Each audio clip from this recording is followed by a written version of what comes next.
नमस्कार मित्रांनो, आजच्या धावपळीच्या आयुष्यात आपण शरीरासाठी व्यायाम करतो, बुद्धीसाठी वाचन करतो, पण मनाचं काय? मनासाठी आपण काय करतो हो?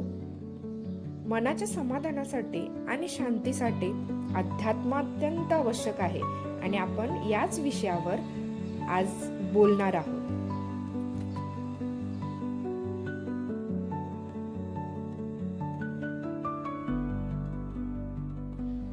अध्यात्माची सुरुवात ना आपल्या घरापासूनच होते. आपण जेव्हा उंबऱ्याचे पूजन करतो तेव्हा तो केवळ एक दगड किंवा लाकूड नसतो, तो आपल्या घराची मर्यादा आणि पावित्र्याचं प्रतीक असतो. अध्यात्म आपल्याला हेच शिकवतं, मर्यादा. जेव्हा आपण चौकटीत राहून आदर राखून वागतो तेव्हाच आपल्या जीवनात शिस्त येते.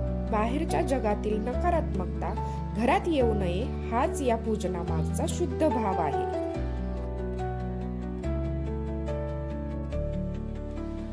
आता आपण करत आहोत स्वामींचा दुग्धाभिषेक. दूध हे सात्विकतेचे आणि पावित्र्याचे प्रतीक आहे.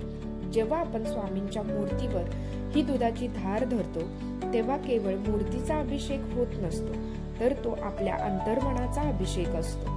अध्यात्म आपल्याला हेच शिकवतं. जसे हे दूध शुभ्र आणि निर्मळ आहे, तसंच आपलं मन असावं. अभिषेकचा खरा अर्थ सांगतो समर्पण. माझं काहीही नाही, जे आहे तुझंच आहे. हा भाव जेव्हा मनात येतो तेव्हा खऱ्या अर्थाने आपण स्वामींशी जोडले जातो. दुधाच्या या धारेसारखीच आपली भक्ती सुद्धा अखंड आणि शुद्ध असावी. अध्यात्म म्हणजे फक्त तासनतास बसून जप करणे नव्हे, तर संकटात स्थिर राहणं, कोणाचंही मन न दुखवणं आणि सगळं चांगलं होईल हा विश्वास ठेवणं, हे म्हणजेच अध्यात्म. देवपूजा आपल्याला तोच आत्मविश्वास देते. स्वामी म्हणतात ना, भिवू नकोस, मी तुझ्या पाठीशी आहे. हाच आधार आपल्याला अध्यात्मातून मिळतो.